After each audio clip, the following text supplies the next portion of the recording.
ईदगाह। कृपा कर हमारे चैनल जंगल सफारी को सब्सक्राइब जरूर करें। धन्यवाद। रमजान के पूरे 30 रोजों के बाद ईद आई है। कितना मनोहर, कितना सुहावना प्रभाव है। वृक्षों पर अजीब हरियाली है, खेतों में कुछ अजीब रौनक है, आसमान पर कुछ अजीब लालिमा है। आज का सूर्य देखो, कितना प्यारा, कितना शीतल है, यानी संसार को ईद की बधाई दे रहा है। गांव में कितनी हलचल है। ईदगाह जाने की तैयारियां हो रही है। किसी के कुर्ते में बटन नहीं है, पड़ोस के घर में सुई धागा लेने दौड़ा जा रहा है। किसी के जूते कड़े हो गए हैं, उनमें तेल डालने के लिए तेली के घर पर भागा जाता है। जल्दी जल्दी बैलों को सानी पानी दे दे। ईदगाह से लौटते लौटते दोपहर हो जाएगी।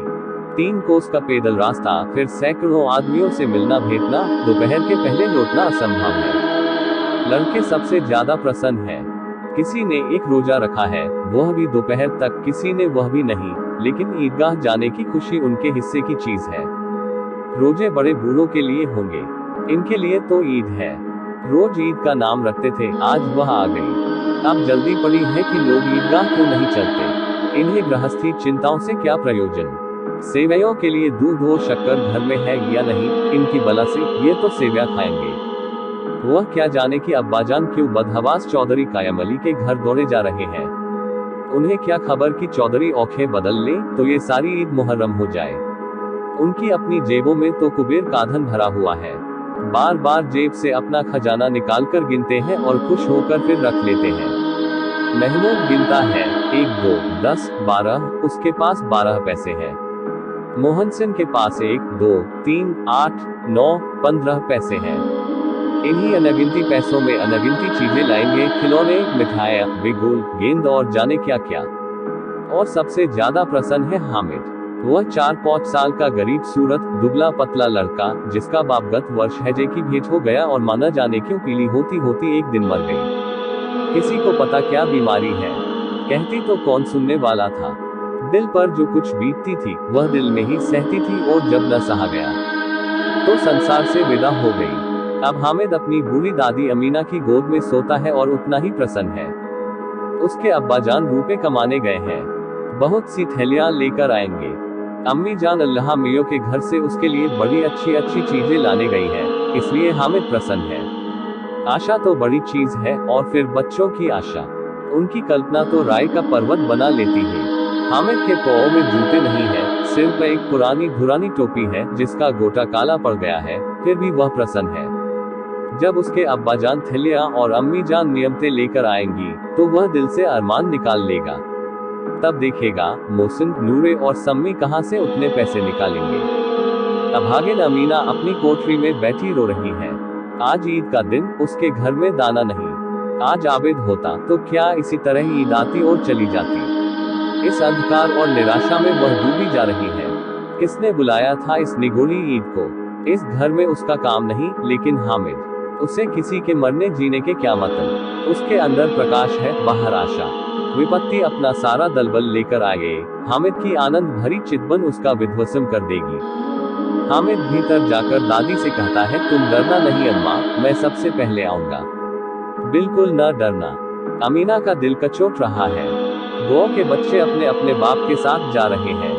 हामिद का बाप अमीना के सिवा और कौन है। उसे कैसे अकेले मेले जाने दे।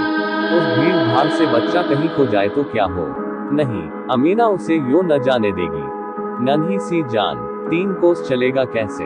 पैर में छाले पड़ जाएंगे, जूते भी तो नहीं है। वह थोड़ी थोड़ी दूर पर उसे गोद में ले लेती, लेकिन यहाँ सेवैया कौन पकाएगा। पैसे होते तो लौटते लौटते सब सामग्री जमा करके चटपट बना लेती। यहाँ तो घंटों चीजें जमा करते लगेंगे। मौंगे का ही तो भरोसा ठहरा। उस दिन फहीमन के कपड़े सिले थे, 8 आने पैसे मिले थे।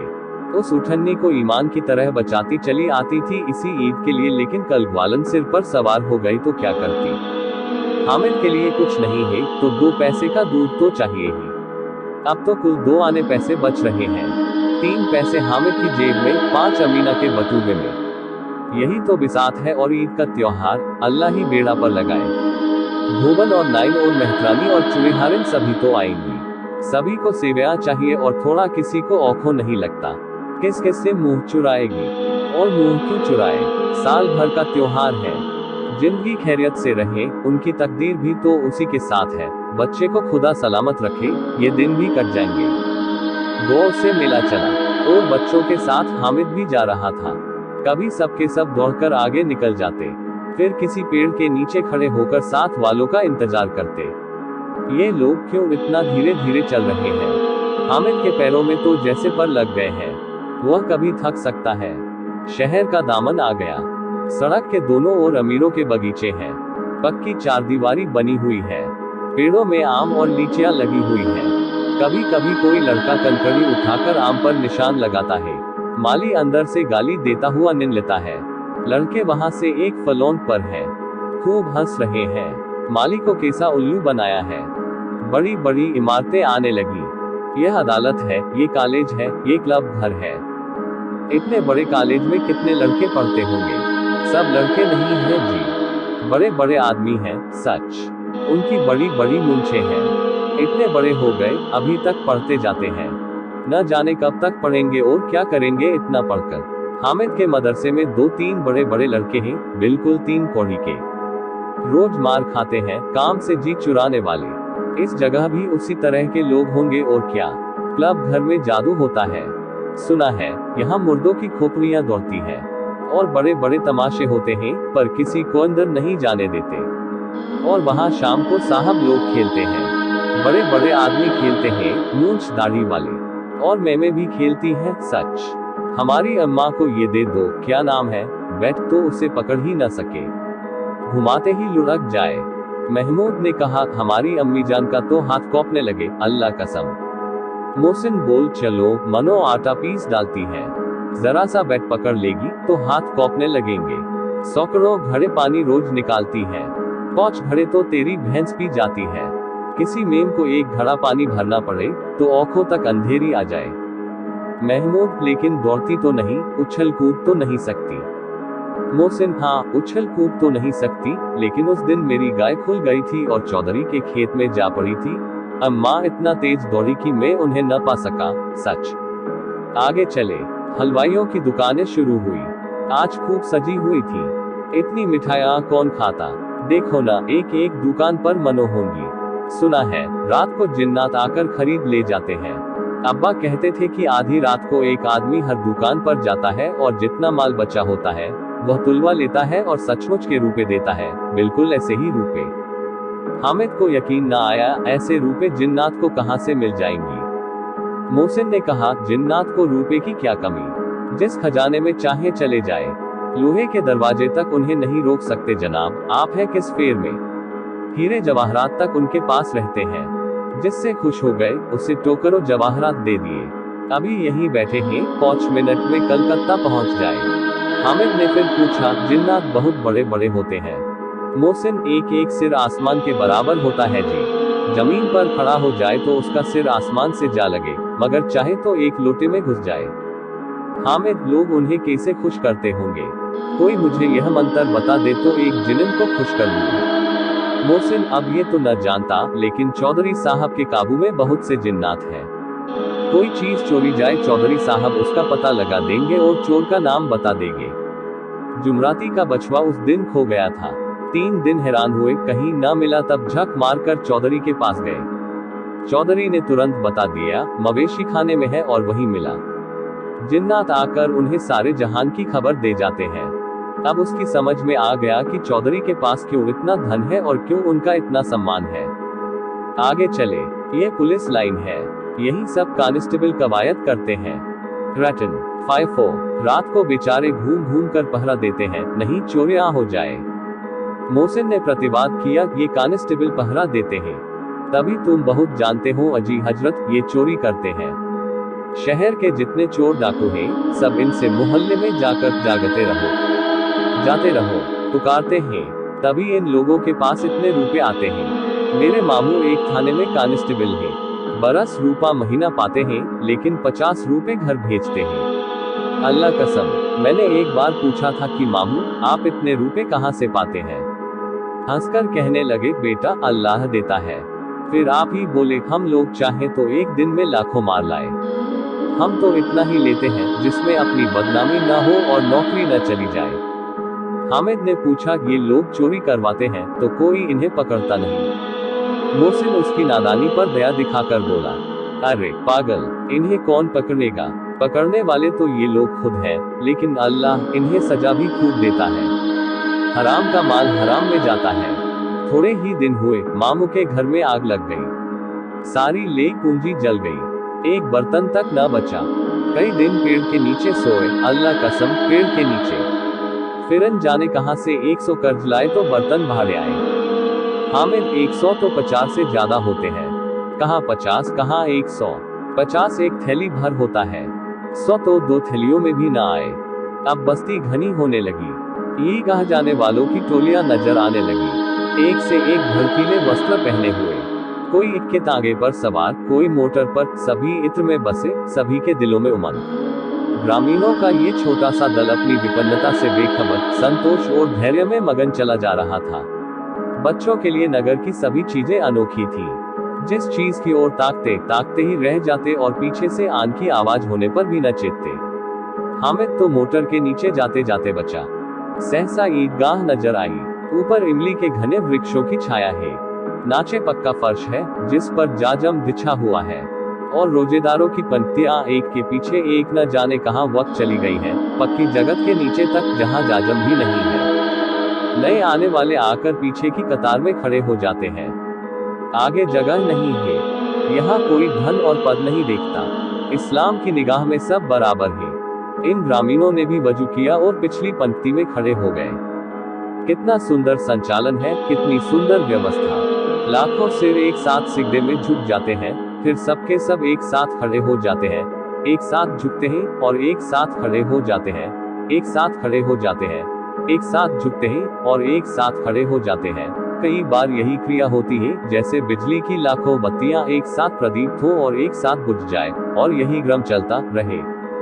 कितना अपूर्व दृश्य था, जिसकी सामूहिक क्रियाएं, विस्तार और अनंतता हृदय को श्रद्धा, गर्व और आत्मानंद से भर देती थी। मानव भ्रातृत्व का एक सूत्र इन समस्त आत्माओं को एक लड़ी में पिरोए हुए है। 2. नमाज खत्म हो गई, लोग आपस में गले मिल रहे हैं। तब मिठाई और खिलौने की दुकान पर धावा होता है। ग्रामीणों का ये दल इस विषय में बालकों से कम उत्साही नहीं है। ये देखो, हिंडोला है, 1 पैसा देकर चढ़ जाओ।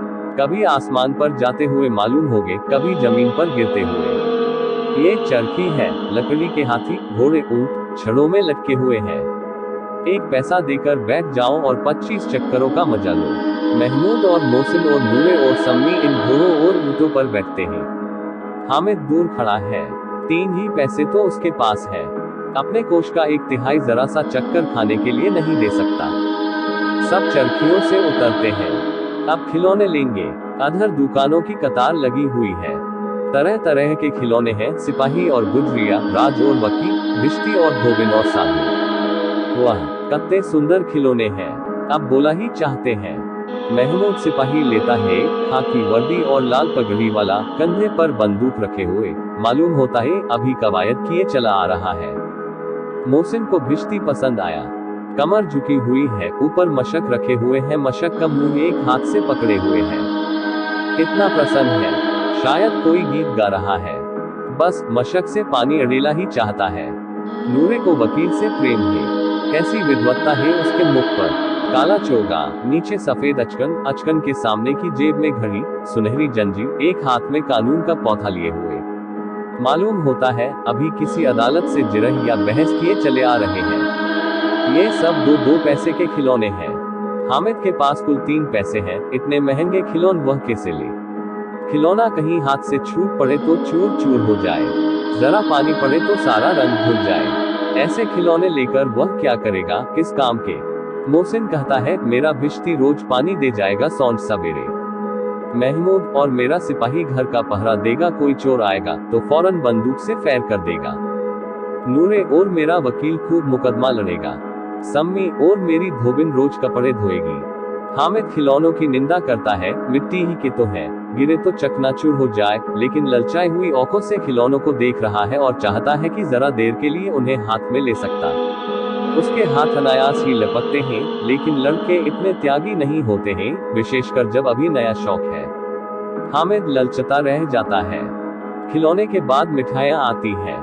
किसी ने रेवड़ियां ली हैं, किसी ने गुलाब जामुन, किसी ने सोहन हलवा। मजे से खा रहे हैं। हामिद बिरादरी से पृथक है। अभागे के पास 3 पैसे हैं, क्यों नहीं कुछ लेकर खाता। ललचाए आंखों से सबक और देखता है। मोहसिन कहता है, हामिद रेवड़ी ले जा, कितनी खुशबूदार है। हामिद को संदेह हुआ, ये केवल क्रूर विनोद है। मोहसिन इतना उदार नहीं है, लेकिन ये जानकर भी वह उसके पास जाता है। मोहसिन दोने से एक रेवड़ी निकालकर हामिद की ओर बढ़ाता है। हामिद हाथ फैलाता है। मोहसिन रेवड़ी अपने मुंह में रख लेता है। महमूद, नूरे और सम्मी खूब तालियां बजा बजाकर हंसते हैं। हामिद खिसिया जाता है। मोहसिन, अच्छा, अब की जरूर देंगे हामिद, अल्लाह कसम, ले जा। हामिद, रखे रहो, क्या मेरे पास पैसे नहीं है। सम्मी, 3 ही पैसे तो हैं। 3 पैसे में क्या क्या लोगे।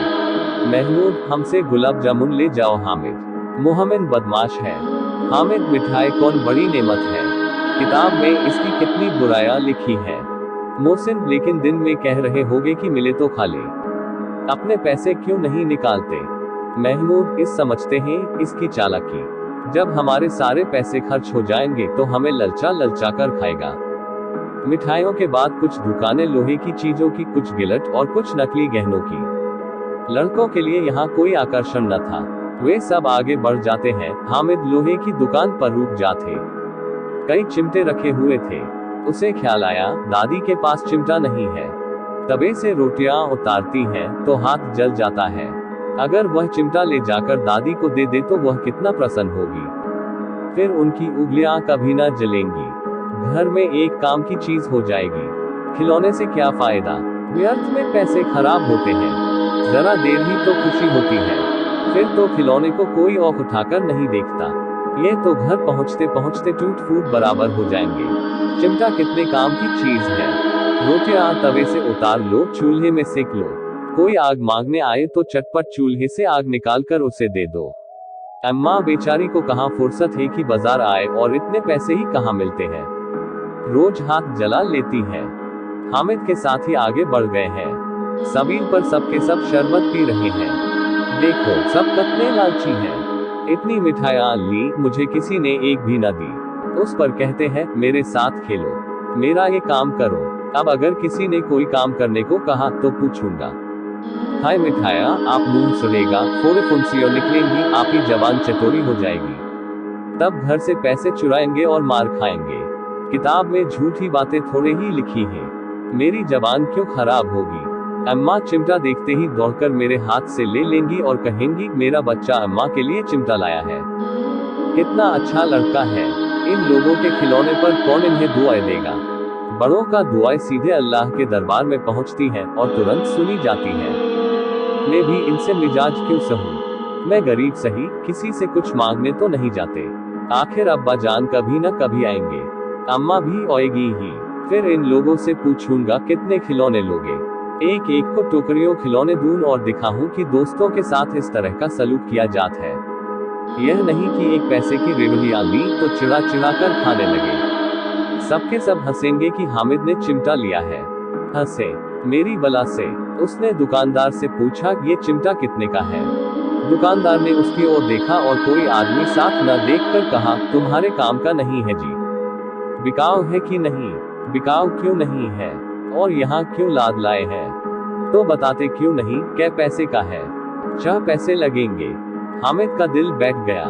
ठीक ठीक 5 पैसे लगेंगे, लेना हो लो, नहीं चलते बनो। हामिद ने कलेजा मजबूत करके कहा, 3 पैसे लोगे।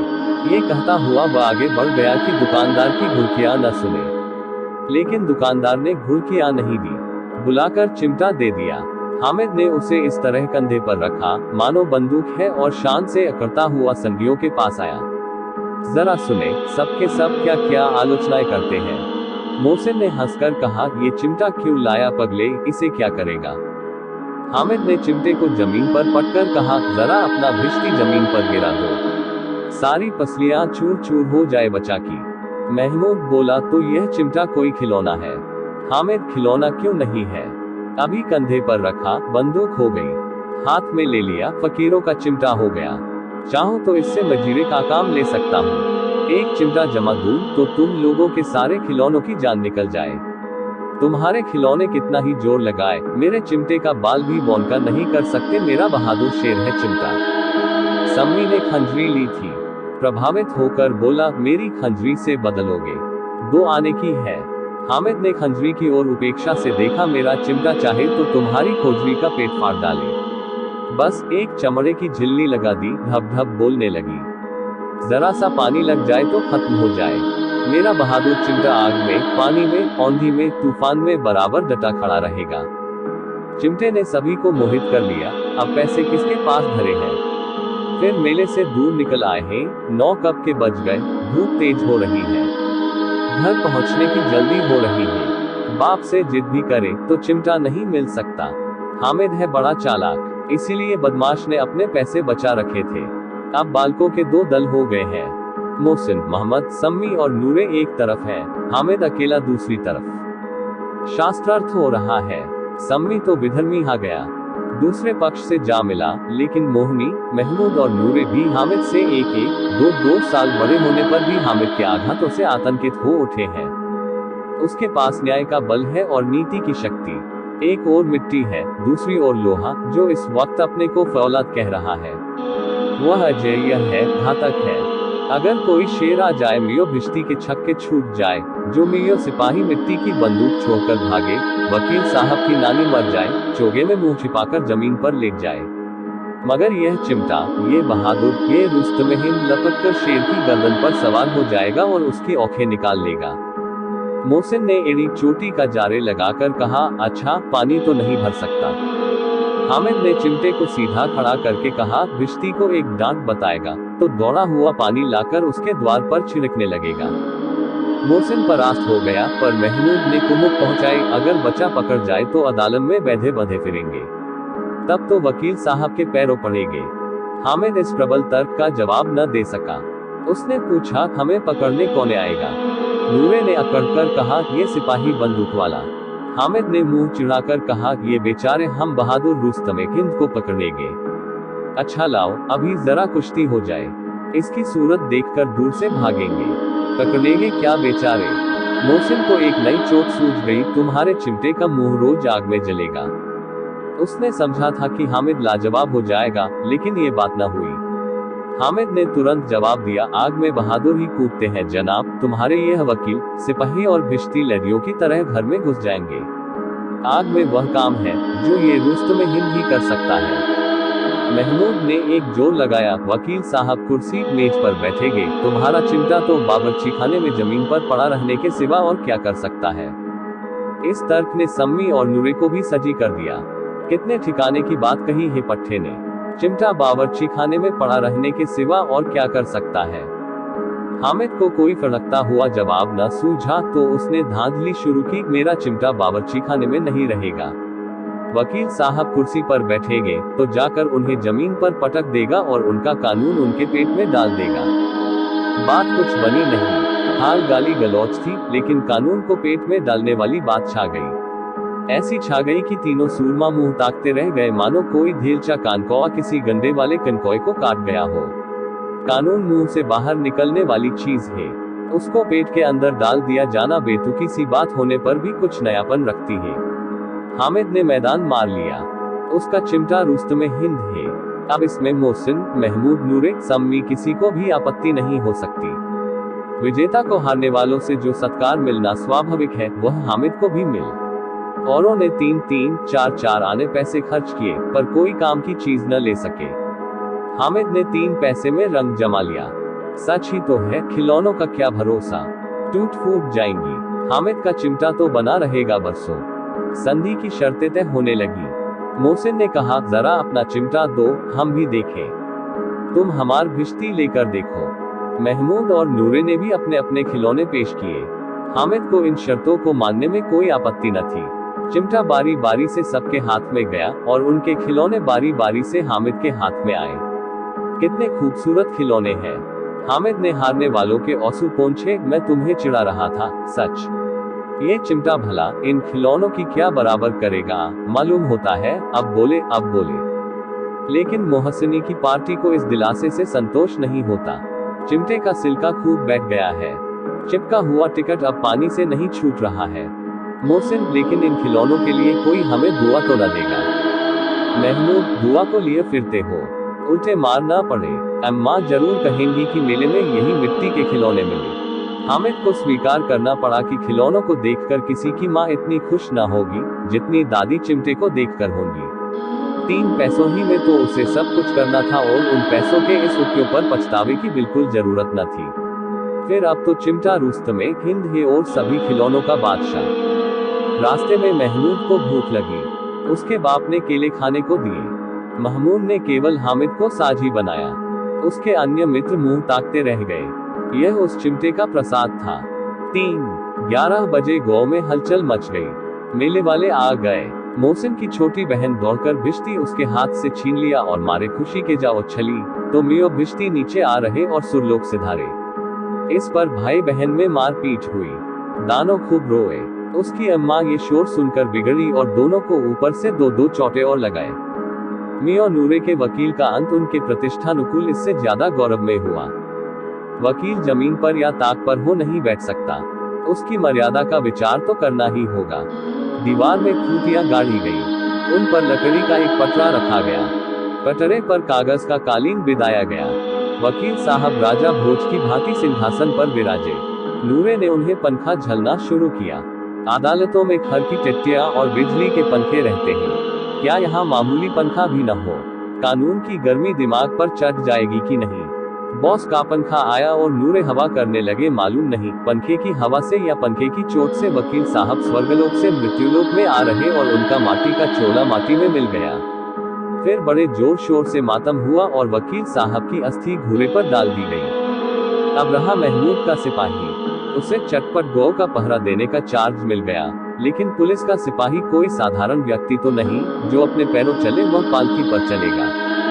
एक टोकरी आई, उसमें कुछ लाल रंग के फटे पुराने चिथड़े बिछाए गए जिसमें सिपाही साहब आराम से लेटे। नूरे ने ये टोकरी उठाए और अपने द्वार का चक्कर लगाने लगे। उनके दोनों छोटे भाई सिपाही की तरह छोने वाले जागते लहो पुकारते चलते हैं। मगर रात तो अंधेरी होनी चाहिए, नूरे को ठोकर लग जाती है। टोकरी उसके हाथ से छूटकर गिर पड़ती है और मेयो सिपाही अपनी बंदूक लिए जमीन पर आ जाते हैं और उनकी एक टोंग में विकार आ जाता है। महमूद को आज ज्ञात हुआ कि वह अच्छा डॉक्टर है। उसको ऐसा मरहम मिला गया है जिससे वह टूटी टोंग को आनंद फानंद जोड़ सकता है। केवल गूला का दूध चाहिए। गूला का दूध आता है, टांग जवाब दे देती है। शल्य क्रिया असफल हुई तब उसकी दूसरी टांग भी तोड़ दी जाती है। अब कम से कम एक जगह आराम से बैठ तो सकता है। एक टोंग से तो न चल सकता था न बैठ सकता था। अब वह सिपाही सन्यासी हो गया है। अपनी जगह पर बैठा बैठा पहरा देता है। कभी कभी देवता भी बन जाता है। उसके सिर का झालरदार साफा खुर्च दिया गया है। अब उसका जितना रूपांतर चाहो कर सकते हो। कभी कभी तो उससे बात का काम भी लिया जाता है। अब मियो हामिद का हाल सुनिए। अमीना उसकी आवाज सुनते ही दौड़ी और उसे गोद में उठाकर प्यार करने लगी। सहसा उसके हाथ में चिमटा देखकर वह चौंकी। ये चिमटा कहाँ था? मैंने मोल लिया है। क्या पैसे में? 3 पैसे दिए। अमीना ने छाती पीट ली। ये कैसा बेसमझ लड़का है कि दोपहर हुआ कुछ खाया न पिया। लाया क्या? चिमटा। सारे मेले में तुझे और कोई चीज ना मिली जो ये लोहे का चिमटा उठा लाया। हामिद ने अपराधी भाव से कहा, तुम्हारी उंगलियां तवे से जल जाती थी इसलिए मैंने इसे लिया। बुढ़िया का क्रोध तुरंत स्नेह में बदल गया और स्नेह भी वह नहीं जो प्रगल्भ होता है और अपनी सारी कसक शब्दों में बिखेर देता है। यह मूक स्नेह था, खूब ठोस रस और स्वाद से भरा हुआ। बच्चे में कितना ज्ञान, कितना सद्भाव और कितना विवेक है। दूसरों को खिलौने लेते और मिठाई खाते देखकर इसका मन कितना ललचाया होगा। इतना जबत इससे हुआ कैसे? वहां भी इसे अपनी बुढ़िया दादी की याद बनी रही। अमीना का मन गदगद हो गया। और अब एक बड़ी विचित्र बात हुई। हामिद के इस चिमटे से भी विचित्र। बच्चे हामिद ने बूढ़े हामिद का पाठ खेला था। बुढ़िया अमीना बालिका अमीना बन गई। वह रोने लगी। दामन फैलाकर